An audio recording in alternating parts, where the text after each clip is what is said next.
ನಮಸ್ಕಾರ ಸ್ನೇಹಿತರೆ, ತಮ್ಮೆಲ್ಲರಿಗೂ ಸಿಂಪಲ್ ಗೃಹಿಣಿ ಇಂದು ನನ್ನ ಚಾನಲ್ಗೆ ಮತ್ತೊಮ್ಮೆ ಆತ್ಮೀಯವಾದಂಥ ಸ್ವಾಗತ. ಲಾಸ್ಟ್ ಒಂದು ವಿಡಿಯೋ ಮಾಡಬೇಕಾದ್ರೆ ಹೇಳಿದ್ದೆ ಮಗುಗೆ ಹುಷಾರಿಲ್ಲ ಅಂತೇಳಿ. ನನ್ನ ವಿಡಿಯೋಗಳಲ್ಲಿ ಸಾಮಾನ್ಯವಾಗಿ ಮನೆಮದ್ದುಗಳನ್ನು ತೋರಿಸ್ತಾ ಇರ್ತೀನಿ. ಈಗ ನನ್ನ ಮಗುಗೂ ಕೂಡ ಹುಷಾರಿಲ್ಲ, ಆದ ಕಾರಣದಿಂದ ನಾನು ಅವನಿಗೆ ಹೋಮ್ ರೆಮಿಡಿ ಮಾಡ್ತಿದ್ದೆ. ನೀವು ಕೇಳ್ತಿರ್ತೀರ ಮಗುಗೆ ಕೆಮ್ಮು, ಶೀತ, ಕಫ ಕಟ್ಟಿದೆ ಅಂತ. ವಿತ್ ರಿಸಲ್ಟ್ ನಿಮಗೆ ಇಲ್ಲೇ ಗೊತ್ತಾಗುತ್ತೆ ನೋಡಿ. ನಾನಿಲ್ಲಿ ತೊಗೊಂಡಿರೋದು ಒಂದು ವಿಳ್ಳೆದೆಲೆ, ತುಳಸಿ, 2 ಥರದ ತುಳಸಿ ತೊಗೊಂಡಿದ್ದೀನಿ. ವಿಡಿಯೋ ಕೊನೆ ತನಕ ನೋಡಿ, ವಿಡಿಯೋ ಎಂಡಲ್ಲಿ ತೋರಿಸ್ತೀನಿ.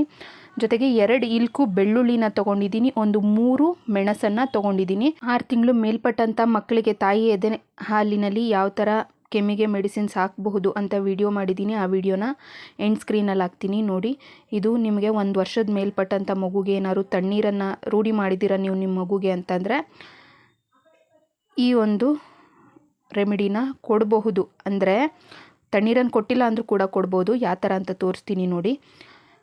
ಈ ನಾನೇನು ತೊಗೊಂಡಿದ್ದೀನಿ ಇಲ್ಲಿ, ಎಲೆ, ತುಳಸಿ, ಮೆಣಸು ಜೊತೆಗೆ ಬೆಳ್ಳುಳ್ಳಿ, 4 ಪದಾರ್ಥಗಳನ್ನ ತೊಗೊಂಡಿದ್ದೀನಿ ಅಷ್ಟೇ.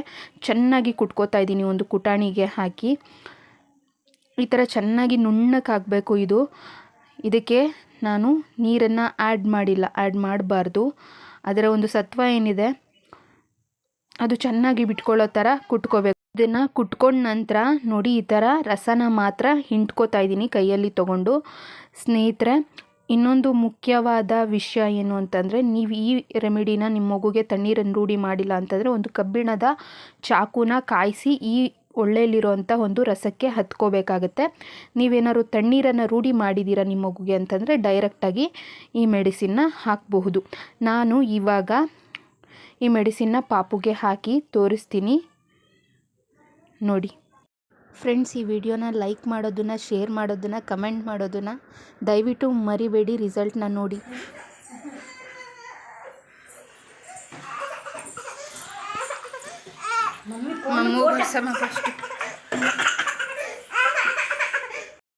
ಅವನಿಗಿವಾಗ ಬುದ್ಧಿ ಬಂದಿದೆ, ಔಷಧಿ ಹಾಕ್ತೀವಿ ಅಂತ ಹೇಳಿ ಓಡ್ತಾ ಇದ್ದಾನೆ. ನೋಡ್ತಿರಬಹುದು ಎಷ್ಟು ಕೋಲ್ಡ್ ಆಗಿದೆ ಅಂತೇಳಿ. ಇದನ್ನು ನೀವು ತಾಯಿ ಎದೆ ಹಾಲು ನೀಡ್ತಿಲ್ಲ, ಫಾರ್ಮುಲಾ ಮಿಲ್ಕ್ ಕೊಡ್ತಿದ್ದೀರಾ ಅಂದರೂ ಕೂಡ ನೀವು ಈ ರೆಮಿಡಿನ ಹಾಕ್ಬೋದು. ಬಟ್ ಕ್ವಾಂಟಿಟಿ ಕಡಿಮೆ ಹಾಕಿ.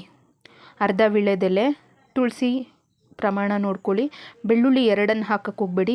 ಬೆಳ್ಳುಳ್ಳಿ ಆ್ಯಂಟಿ ವೈರಲ್ ಗುಣಗಳನ್ನು ಹೊಂದಿರುತ್ತೆ. ಸೊ ತುಂಬಾ ಒಳ್ಳೆಯದು ಮಕ್ಕಳಿಗೆ ಕೆಮ್ಮೇನಾದರೂ ಆದರೆ.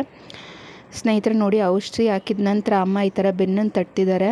ಆ್ಯಕ್ಚುಲಿ ಈ ಒಂದು ರೆಮಿಡಿ ತುಂಬಾ ಖಾರ ಇರುತ್ತೆ, ಘಾಟ್ ಇರುತ್ತೆ.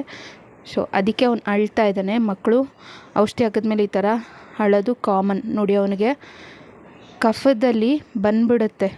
ಸೊ ಕಫ ಬರುತ್ತೆ, ಗಂಟ್ಲಲ್ಲಿ ಕಟ್ಟಿರೋವಂಥ ಕಫ ಎಲ್ಲ ವಾಮಿಟ್ ಮಾಡಿಬಿಟ್ಟ ಅವನು. ನಾನು ಇದನ್ನು ತೋರಿಸ್ತಿದ್ದೀನಿ ಅಂತೇಳಿ ದಯವಿಟ್ಟು ಬೇಸರ ಮಾಡ್ಕೋಬೇಡಿ. ಯಾಕೆ ಅಂತಂದರೆ ಮಕ್ಕಳಿರೋರು ಯಾರು ಬೇಸರ ಮಾಡ್ಕೊಳ್ಳಲ್ಲ. ಇದನ್ನು ಯಾಕೆ ಶೇರ್ ಮಾಡ್ತಿದ್ದೀನಿ ಅಂತಂದರೆ ನೋಡಿ ಎಷ್ಟು ಕಫ ಕಟ್ಟಿತ್ತು ಮಗುಗೆ ಗಂಟ್ಲಲ್ಲಿ ಎಲ್ಲ. ಇದೆಲ್ಲ ಕಫ, ಔಷಧಿ ಒಂದೇ ಬಂದಿಲ್ಲ. ಇನ್ ಕೇಸ್ ಏನಾದರೂ ವಾಮಿಟ್ ಮಾಡಿಲ್ಲ ಮಗು ಅಂತಂದರೆ ಮೋಷನಲ್ಲಿ ಕಫ ಎಲ್ಲ ಬಂದ್ಬಿಡುತ್ತೆ ನೋಡಿ. ವಾಮಿಟ್ ಮಾಡಿ ನಂತರ ಖುಷಿಯಾಗಿ ಆಟ ಆಡ್ತಿದ್ದಾನೆ. ಸೊ ಅಷ್ಟೇ, ಬೇಗ ರಿಕವರ್ ಆಗ್ತಾರೆ. ಫುಲ್ ಮೆಡಿಸಿನ್ ಹಾಕಿದಂಥದ್ದೆಲ್ಲ ಬಂದಿರಲಿಲ್ಲ, ಜಸ್ಟ್ ಕಫ ಮಾತ್ರ ಬಂದಿತ್ತು. ಸ್ವಲ್ಪ ಮಾತ್ರ ಮೆಡಿಸಿನ್ ಬಂದಿದೆ.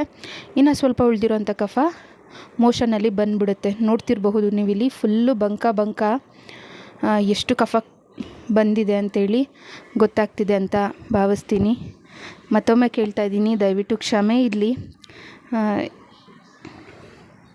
ಗುಡ್ಡು ತೇಗು ಬಂದ್ಬಿಟ್ಟು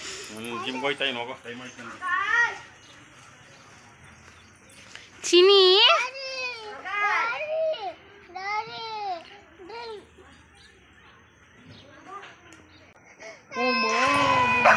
ಔಷಧಿ ಎಲ್ಲ ಹಾಕಿದ್ನ